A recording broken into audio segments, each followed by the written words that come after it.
The Nintendo Switch 2 is on the horizon. Crazy to think about, like, by this time next month, we will already be playing it. And controversy aside, I'm still really excited for it because looking at Nintendo's output on the Switch 1, that's enough to get me excited for the future of Nintendo. So I thought before we get to the Switch 2, why not count down my favorite games for the Nintendo Switch? And since 10 wasn't enough, I made it 30 games. Now, how will I do this? Well, first off, they need to be either exclusives or first-party games. For example, Breath of the Wild actually didn't launch as an exclusive, but it is a first-party game, so it is allowed. But as for an example of the other half, Octopath Traveler is a third-party title, but launched as an exclusive. Even though it eventually went multi-platform later on, it still counts for this list, because when it came out, it was exclusive to the Switch. The Switch also has a lot of ports, specifically from the Wii U, and then some other remakes and remasters of other games. As for Wii U ports, there weren't really that many that I played to begin with, so the ones that will make this list I consider to be significant improvements over the Wii U counterparts, enough to warrant a spot on this list. And then there are other remakes and remasters that will be on this list, but not a whole lot. Also, this is my opinion and mainly games that I played, so keep that in mind. There's a lot of games that I haven't played. In fact, all the games on screen right now are games that either I haven't played or I haven't played enough of to really consider for this list. Anyways, guys, let's get into this as we count down the top 30 best Nintendo Switch exclusive games. Now, before we get started, just subscribe. I don't have a threat for you guys today. Just subscribe, please, and like the video and comment, and ring the bell and all that. Just do it. I'm going to start this list off with a rather unconventional pick, and that is Ring Fit Adventures. This was a game that I saw when it was revealed, and probably like a lot of you, was very confused. It seemed like a gimmick, but I thought it would be funny to make a video about this game a few years later, and it's actually a genuinely good game. It's definitely targeting that casual audience, but it does a great job making a game into a genuinely good workout. Like, my fat, sweaty ass was shot after beating the first world of this game, not even mentioning the rest of the single player or other mini games. Probably not what you would expect to hear from a video ranking Nintendo Switch games, but if you want some decent exercise with your gaming, try Ring Fit Adventures. Although getting everything you need for this game is rather expensive, but now I want the Ring Fit Training and Smash, so that's gotta mean something. Nintendo World Championships NES Edition is also another rather unconventional pick that also came out of nowhere. I really only got it because I thought the collector's edition looked really cool, and it was like pretty cheap for a collector's edition, but after actually playing the game, I think it really earned a spot on here. NWC NES Edition, for short, is kind of like a spiritual successor to NES Remix, but it works a little differently. In this game, you have a bunch of NES games, and each game gives you a list of challenges related to the game. For example, the easiest challenge in the game, I'd say, is like get the mushroom in Super Mario Bros. But they get harder and harder. But what I think really helps this game secure a spot on this list is the multiplayer. My god, this game is a lot of fun to play with friends. It's like a race to complete certain challenges. It's a hell of a lot of fun, and a nice throwback to NES games, and I'm hoping Nintendo can maybe do this with SNES games or whatnot, but either way, Nintendo World Championships NES Edition is a nice, pleasant surprise. When Mario + Rabbids Sparks of Hope came out, it was sort of like divisive and not too many people talk about it that much nowadays. However, I actually really enjoyed this game. The exploration and feel of the game is really damn good, and with time, I think I do actually prefer the grid-based combat from Kingdom Battle, but that's not to say that Sparks of Hope's combat falls short, as it was also really fun. The game might also just be one of the best looking games for the Switch, and Grant Kirkhope absolutely nails the soundtrack. Not to mention, Mario + Rabbids Sparks of Hope has a surprisingly good story for a Mario game. Sure, Mario + Rabbids Sparks of Hope isn't like the best follow-up in the world or anything, but it's a pretty damn good game. Pokemon seemed to really have a rough go on the Switch. To be fair, it was Game Freak's first time on a console, as opposed to a handheld, even though the Switch is also a handheld, but you know what I mean. The thing is though, I'm not a big Pokemon guy, so I didn't play any of the mainline games, the remakes, or Arceus. However, I did play new Pokemon Snap, which I really liked. I mentioned that Sparks of Hope is one of the best looking games on the Switch, but so is this game. And you'd hope that would be the case, as the whole point of this game is going through environments and taking pictures of Pokemon, so the visuals are very important and they nail that. Not to mention, revisiting areas that you've already been to, a lot of the Pokemon will look at you with excitement as they recognize you, a detail that I really love. Sure, the concept of taking pictures of Pokemon might not sound too enticing, but new Pokemon Snap makes it fun, and it was good to see Pokemon Snap finally get a sequel all these years later. It was long overdue that we got a Legend of Zelda game where you actually play as Zelda herself, and yeah, we never got one of those before. That was until Legend of Zelda Echoes of Wisdom. This is a very unique Zelda game. I mean, of course you're actually playing as Zelda, which already helps set the game apart, but for a top-down Zelda game, it's actually very big. Like, Echoes of Wisdom has a pretty nice and vast open world, but on top of that, the combat in this game works very differently than usual Zelda games. Zelda can clone certain enemies and then spawn said cloned enemy, making combat rather unique. You can also clone certain items, which makes solving puzzles interesting too. Unfortunately, the UI for this feature gets in the way, but I think it's really cool. Not to mention, the story is pretty solid too, and there are some really cool boss fights. I'd say Zelda's first actual playable outing was well worth the wait.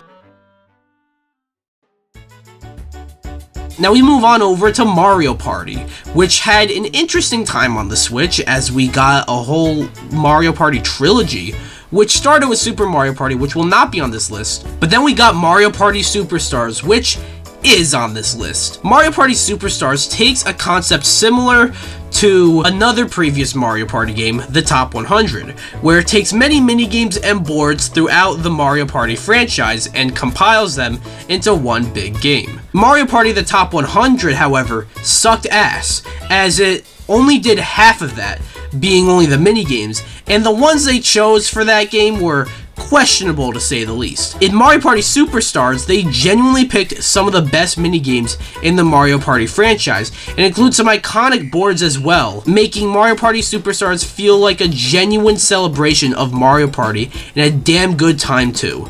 It's rather low on the list, not necessarily because of anything that the game did wrong, although it could have used some post-launch updates, but mainly it's because there is another game that came out since that makes it highly unlikely for me to really revisit this game anytime soon. But still, Mario Party Superstars is a damn good Mario Party. I'd say one series that really came into its own this generation was Splatoon. The Inkling slowly became a huge mascot for Nintendo. Splatoon 2 was one of the first Switch games announced, and also one of the first to release, and it even got a third game. And yes, Splatoon 3 is the game on the list. I don't see much of a point in putting both Splatoon 2 and 3 on this list, as if you get 3, you don't need 2. But either way, Splatoon 3 is easily the best of the trilogy. It has more content and looks really good too. Salmon Run is back, like in actual mode in the game, as opposed to like a limited time thing. And there is also the Side Order DLC, a roguelike, which even as someone who doesn't really fuck with roguelikes, I gotta say that's pretty cool. I haven't played it, but the fact that it's there I think is pretty cool. But what I think is really worth praising for Splatoon 3 is the amount of post-launch support that the game got. One thing that Nintendo struggled with a lot this generation is live service games. You will not be seeing games like Mario Golf, Mario Strikers, or Switch Sports on this list, because when it comes to supporting the games with post-launch content, Nintendo fumbled. There are other reasons why they're not on the list too, but that's one of them. Splatoon 3 is a perfect example and should show not just Nintendo but the rest of the industry how to handle live service games. I talked earlier about Mario plus Rabbids Sparks of Hope and mentioned that it's not as good as Kingdom Battle. Well, here's Kingdom Battle. When this game was first announced, I, like many people, were confused. Mario crossing over with the annoying-ass Rabbids in an XCOM-style RPG? What? But then it came out and ended up being really damn good. This game took the Mario characters and the Rabbids, the latter of which were reeled in, and meshed them very well together, even providing interesting story reasons as to why they're crossing over. On top of that, it looks great visually, the Bid Grace combat works tremendously, Grant Kirkhope of course nails the score, and the Mario characters have guns? What the fuck? Needless to say, Mario plus Rabbids Kingdom Battle has no business being as good as it is.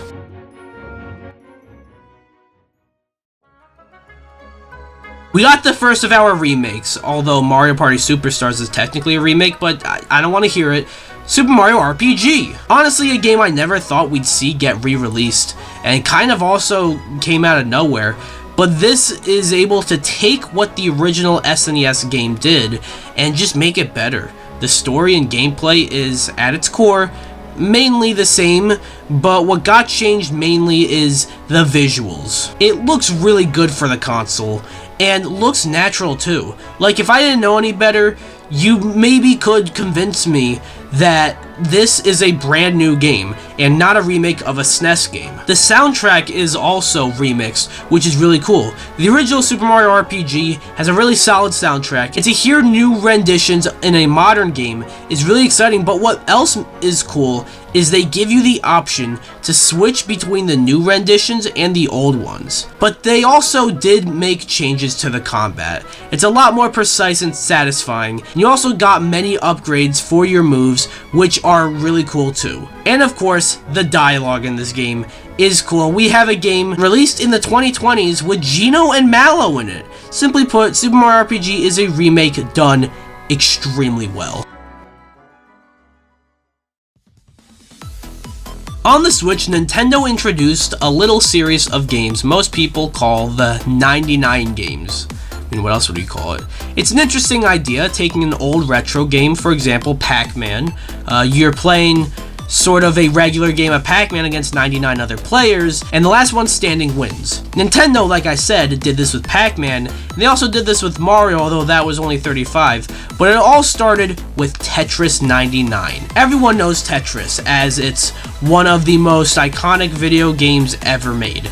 But Tetris 99 takes that and makes it into a battle royale, and it works tremendously. It's competitive Tetris with 99 other people, and it's engaging and fun. Not to mention, Nintendo did a great job supporting this game with post-launch updates with Nintendo-themed backgrounds and such, and I believe they're still going. Tetris 99 is one perk that comes with your NSO subscription that is well worth it.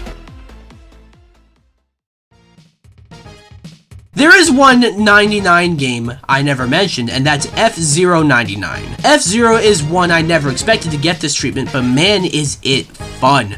Most notably, F-Zero 99 is addictive. Even though I am very bad at this game, as you can see from my gameplay, I kept coming back to it, and this feels like I'm directly competing with 99 other players, as I'm directly in a race with them. That makes this game feel way more competitive and way more addicting. Now, I feel like most people would have Tetris 99 higher, and I almost did put it higher than F-Zero 99, but I got addicted to F-Zero 99 more, and personally, it feels more like a race against an insane amount of people with a bunch of crazy shit happening. That's not to take away from Tetris 99, as objectively, that one may be the best, but for me personally, I played a lot more F-Zero 99, so that ends up placing higher on the list.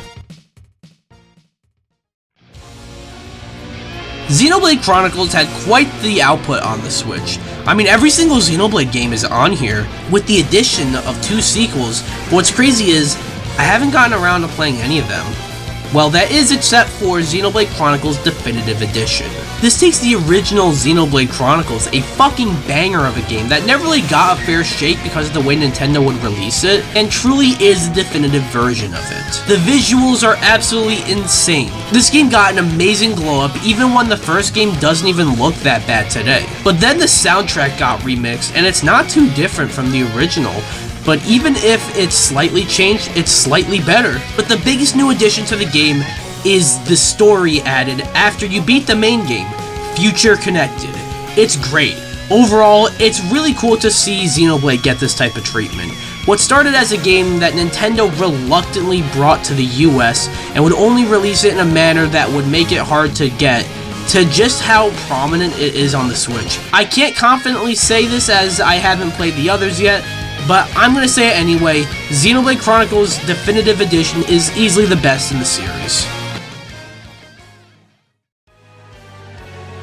One thing Nintendo randomly started doing this generation and then randomly stopped is remastering and remaking GameCube games. For example, they released a remaster of the first two Pikmin games, which I think is cool, but they also gave a full-blown remake to Paper Mario: The Thousand Year Door. Admittedly, despite me calling it a full-blown remake like literally 2 seconds ago, this remake doesn't change a whole lot from the original. It's mainly just aesthetics and visuals. But they didn't need to make too many changes. Thousand Year Door is an amazing game as it is, and this remake just brings it back for modern audiences. It doesn't change much of the dialogue or anything from the original, which is good, because a lot of the dialogue from this game is kinda wild for a Mario game, and would be very shocking in a new game today. One thing they did change though is Vivian, which I thought was actually very well done. The music also got a glow up with new renditions, which sound absolutely awesome. Simply put, the Paper Mario Thousand Year Door remake proves that the game is still worth playing today. The Switch was home to many hidden gems on the console. Some games that I'm sure you watching, probably forgot about. One of those is Astral Chain. This is a stellar outing from Platinum Games, and it's very unique. You play as a cop with some sort of alien chained to you, known as the Chimera. And with the Chimera, you use that with puzzle solving and combat and exploration, and it makes all three of those things very unique. Not to mention the story is really great, the characters are very compelling, and the environments are really cool, along with the aesthetic being really nice looking. Sure, the game's visuals might leave a little to be desired. Maybe we can get a Switch 2 enhanced version of this game, because playing this game in 4K would be epic, but even still, Astral Chain is one hell of a hidden gem that if you didn't play already, you should play at some point. When talking about Thousand Year Door, there was one GameCube re-release that I didn't mention, and that's Metroid Prime Remastered. And despite that name, while I can't quite say that this is a full-blown remake, Metroid Prime Remastered is definitely a big enough overhaul to where I'm not entirely sure if I can just call it a remaster. This game, despite being, a remaster, we'll call it that, of a GameCube game, is probably one of the best looking games on the Switch. Like, this looks amazing. It's so smooth too. It's almost like the original Metroid Prime has not missed a step. Metroid Prime Remastered is a very faithful remaster to the original Metroid Prime. It doesn't change a whole lot from the original. I know I did say that it's a major overhaul, but that's more on like a technical side. However, if you haven't played the original Metroid Prime Remastered is absolutely worth playing, and if you have played the original Metroid Prime Remastered is still worth playing. I mentioned earlier that Mario Party Superstars was very low because there was a game to come out since that makes Superstars harder to go back to. Well, that game is Super Mario Party Jamboree, the third and final game of the Mario Party trilogy, and definitely a follow-up to the rather disappointing Super Mario Party. But I'd say Nintendo nailed it with this one. There really is so much content in Jamboree. The boards and minigames are great, some returning, some new, but it all works. And there is more. More minigames, more characters, and more modes. In addition to the regular Mario Party mode, which I've already mentioned is the most robust and fleshed out it's ever been. pretty much making that version like the definitive Mario Party experience. There's also Koopathlon, Bowser Kaboom Squad, Rhythm Kitchen, and even a story mode with Party Planner Trek. And there's even more modes that adds more variety to the content on display. Not to mention how good the game looks, and it's no wonder that Nintendo seems happy enough with this game to have the Switch 2 version be like one of the first games to come out for the console. But either way, Super Mario Party Jamboree is not only hands down the best Mario Party on the Switch, it might just be the best Mario Party, period.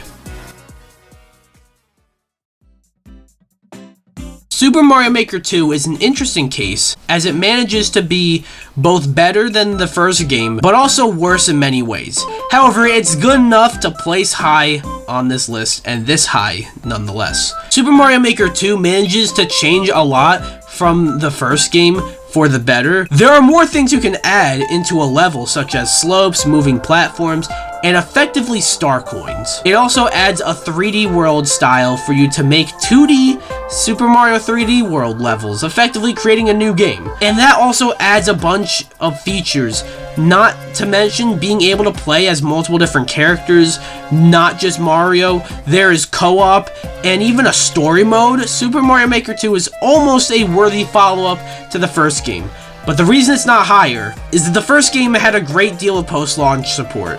It kept me coming back. Super Mario Maker 2, however, went a suspicious amount of months without any new content updates until they randomly added like a mushroom that makes you play more like you do in Mario 2, and a power-up that turns you into Link, along with others that were really fucking cool.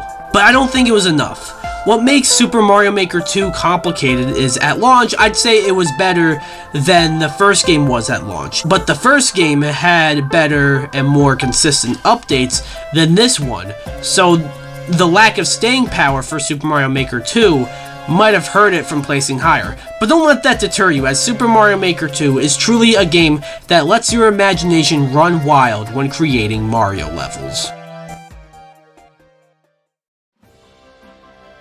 Now, Kirby is one of those franchises that actually got a really decent go at things on the Switch, with some new installments along with some remakes and spin-offs. However, only one managed to make my list, and that's Kirby and the Forgotten Land. Sometimes we need a game like Kirby, a game that won't really challenge us, won't have us playing for too awfully long, but will always keep its charm.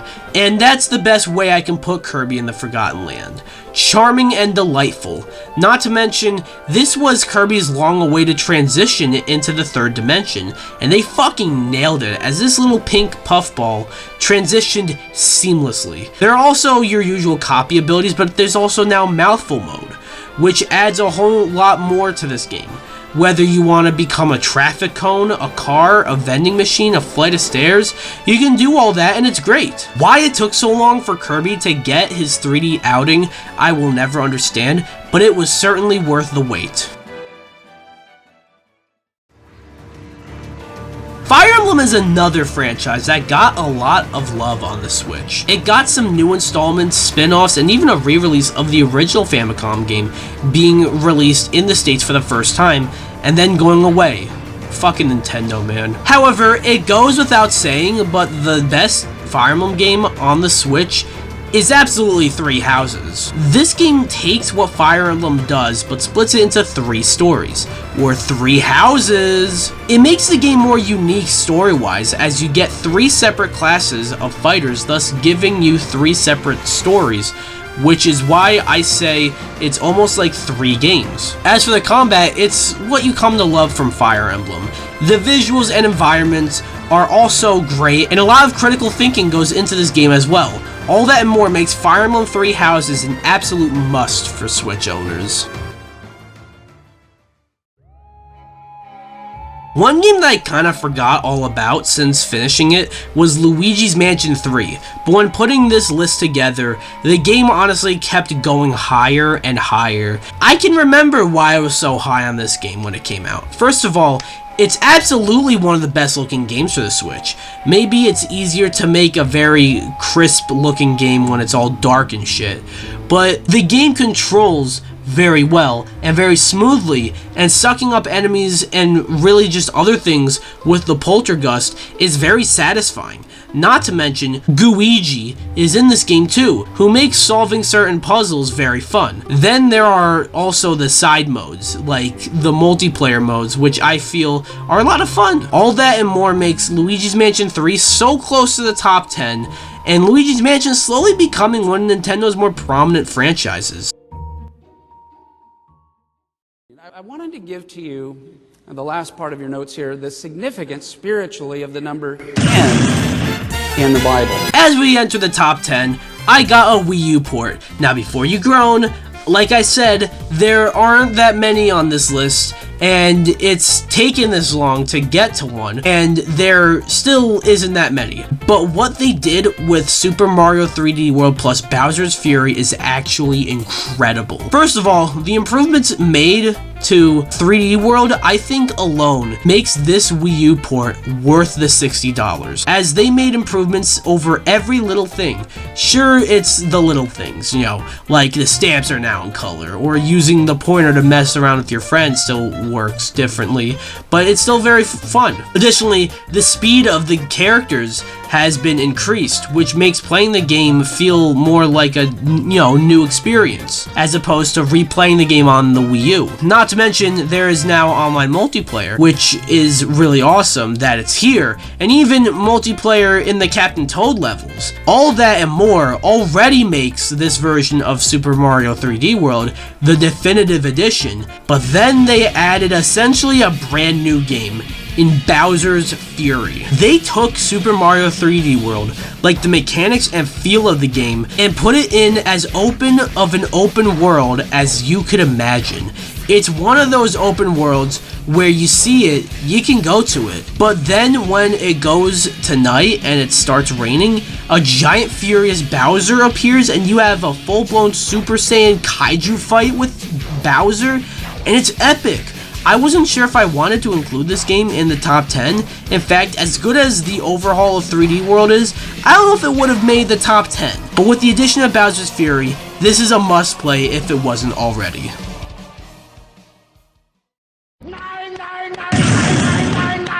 2020.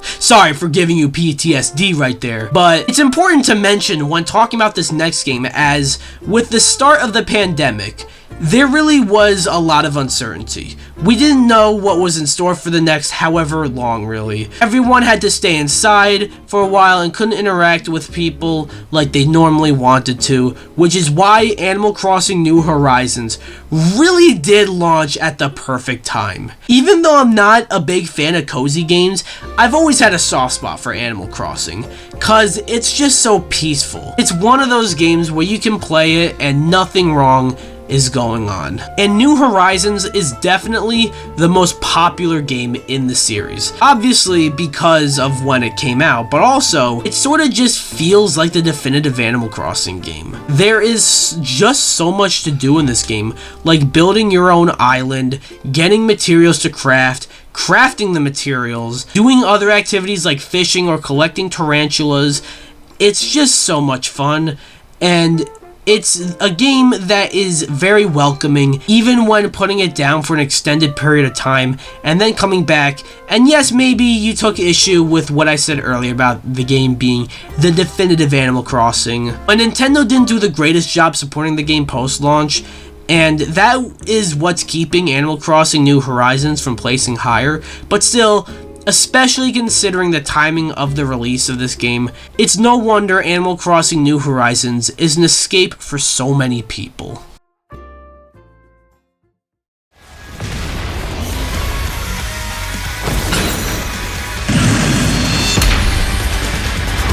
I noticed I mostly did not have any third-party games on this list, like at all. Even more weird considering how at the beginning I made it clear that they are allowed on the list if they were exclusive, at least at launch, but not that many made it in. However, I noticed Square Enix was a pretty solid supporter of the Switch and had their own lineup of HD 2D games, giving us exclusives like Octopath Traveler and Triangle Strategy. But honestly, for me, it's gotta be Live Alive. So yes, this is another remake, but this felt like a new experience for me, and I would assume a lot of you, as this remake was the first time Live Alive was released outside of Japan. So with that being said, holy shit, this game is incredible. But why? Well, Live Alive isn't just your ordinary JRPG. It's not one continuous story with one continuous party or whatnot, but rather multiple stories that are all shorter that pretty much make their own unique games. One takes place in the future and ends with a kaiju fight. One is almost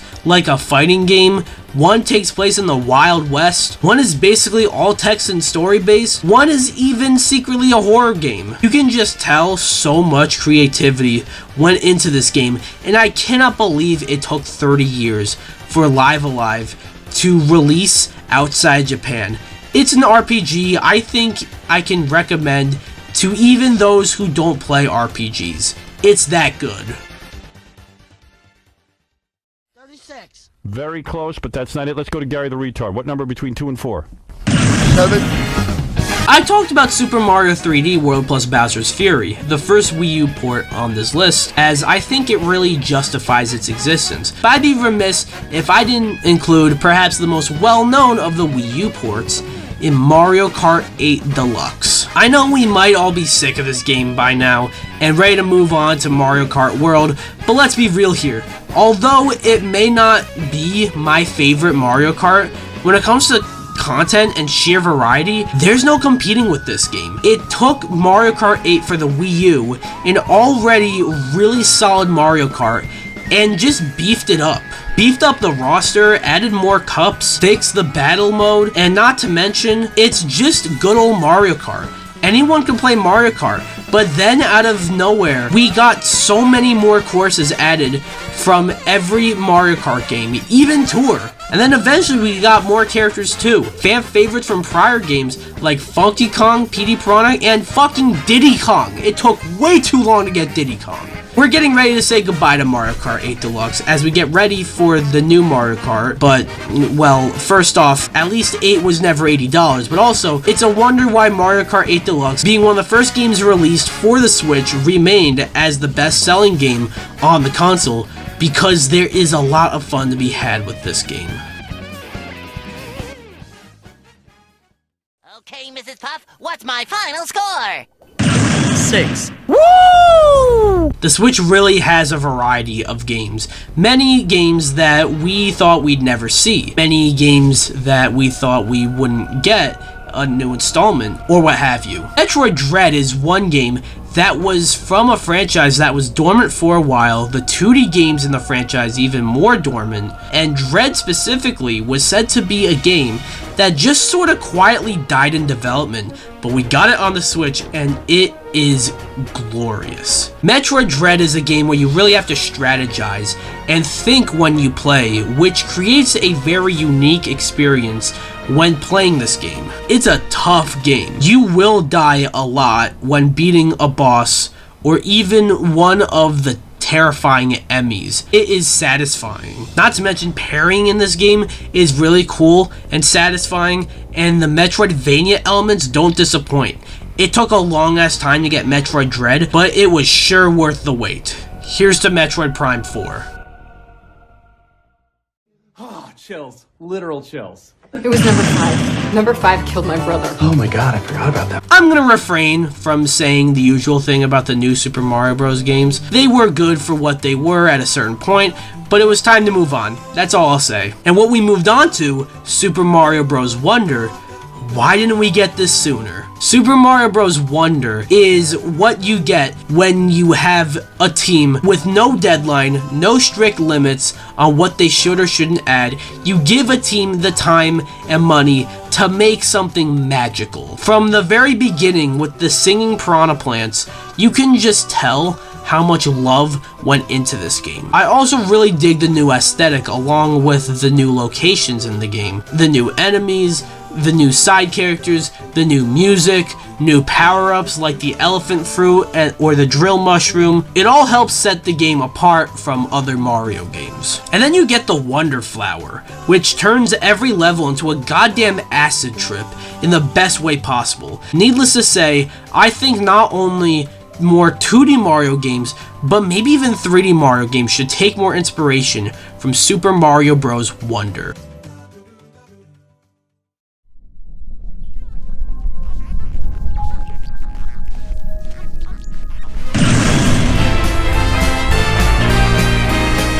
What Super Mario Bros. Wonder was for 2D Mario, Super Mario Odyssey was for 3D Mario. This takes Mario and for once puts him in a different setting other than the Mushroom Kingdom.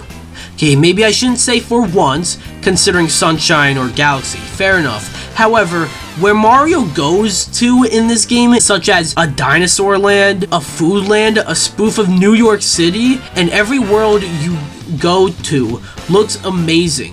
But then the game introduces Cappy. Turns out Mario's hat has been sentient this whole time, but it brings a whole new ability to the game. Instead of regular power-ups, Mario throws his hat, Cappy, at certain enemies, characters, or even objects to help go through certain sections and solve certain puzzles in the game. Throw that in with the music, which is incredible, and even the story tries to stand out from other Mario games.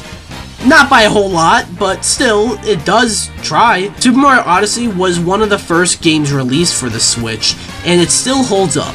There's still people playing it. Still an active speedrunning scene for the game. Even the few updates added post-launch were really cool too. All that and more makes Super Mario Odyssey a must-play for the Switch. And if you have a Switch and you're watching this video, there is a very good chance you've already played this game anyways, because it's that good.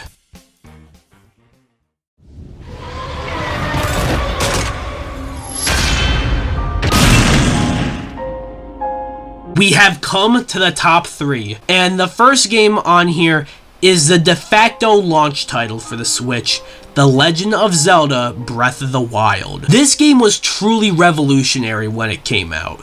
It wasn't the first open world video game or anything like that, but I'd argue it's the first that started the trend of every game becoming open world. Breath of the Wild is truly massive. It's one of those games where you see it, you can go to it. And you can also play the game whatever order you want. It's not recommended, but if you want to go and fight the final boss immediately once you start the game, you can. But everywhere you go in this game feels really cool to visit. All the weapons in the game as well, while maybe the durability leaves a little to be desired, at the very least, you could say it allows you to strategize and really think over how you use your weapons. But then the boss fights, the aesthetic, the music, and so much more, it's a wonder that being literally the first game released for the Switch, Legend of Zelda Breath of the Wild has still remained relevant to this day. A lot of the things that people are still playing with Mario Odyssey that I mentioned, like a speedrunning scene and a modding scene, still apply to Breath of the Wild. And it even has people saying it's their favorite Zelda game, and some even going as far as to saying it's the greatest game ever released. As seen by its placement, I don't quite agree, but I also won't fight you on it if you think so. What kind of pencil do we take again? Number 2. Take a number 2. Looks like you took a big number 2. So you definitely should have expected both Breath of the Wild and Tears of the Kingdom on this list. The real question is, where would each of them place, and which one is higher? And it seemed that when Tears of the Kingdom came out, everyone unanimously thought that it was better, but over time, people have reverted back to the opinion that Breath of the Wild is better. For me, however, I think it's easily Tears of the Kingdom. Sometimes a sequel doesn't need to be different from the first game. All Tears of the Kingdom needed to be is Breath of the Wild, but more. Sure, the game reuses the same map as Breath of the Wild does, along with many of the same areas, but there's also a sky area in this game, and it looks amazing. But then, not only is there a sky area, there's an underground too, the depths of Hyrule, making Tears of the Kingdom not double the size of Breath of the Wild, but triple. Sorta. I'd say it's more double, cause the sky and the depths combined are probably as big as the main map, but do you think I give a shit? But on top of that, there are abilities too. Ultra Hand lets you use the Force on items, essentially. Fuse lets you merge two items together and make viral TikTok content. Ascend helps you go through certain platforms you wouldn't normally be able to go through, and that's just some of them. I can go on and on and on about how good Tears of the Kingdom is, but we'll be here all day. The fact of the matter is this: Breath of the Wild was already a masterpiece, but how do you follow one of those up? Well, by making an even greater masterpiece. And that's what they did with Legend of Zelda Tears of the Kingdom.